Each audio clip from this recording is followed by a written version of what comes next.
बताए के मरले बाई ऐसे मुअली के मार कौन उन्नतिया हते यार बोलो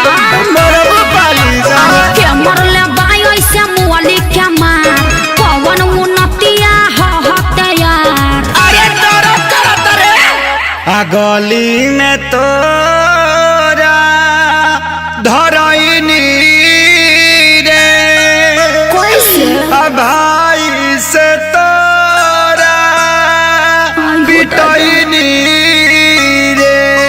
अरे का करे आइल रह हड्डी मसली सब देला से दूर अरे मरले साले का संस भरापुर अरे मरले साले का संस भरापुर अरे मरले साले का संस भरापुर अरे कहाँ मरल अरे कहाँ बताइए बड़ा मरले बासा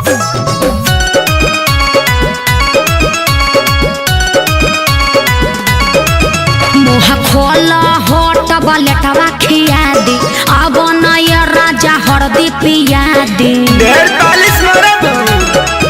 नहीं झरला पानू न दारा बात मीठा मीठा जानी कारा ओहो ऐसा कहे सोचता रह तनिको न कोइला हस विचार कुर्ता पाया टकुल्ही देला सफार लहै हरदी गुड़ पीला तका कर मिले हम आईनी रे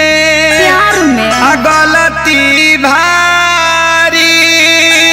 कईनी रे चुप रहो सब ठीक हो जाई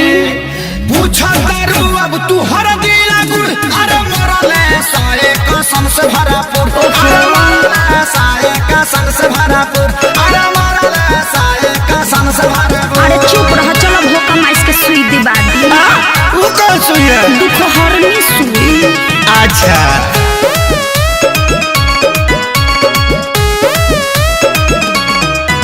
मरल सन जैसे मारे कसाई पापी हो बड़ी बारे सभाई जनता रे खेसारी सभन के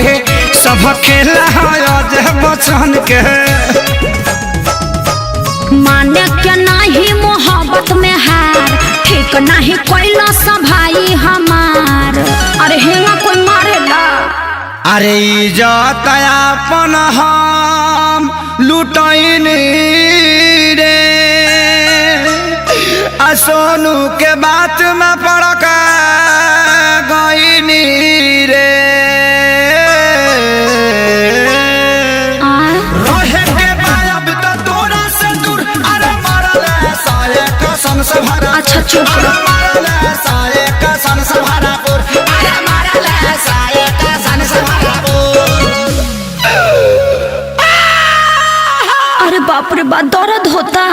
अरे लावा अमर लाता के पाता साट दी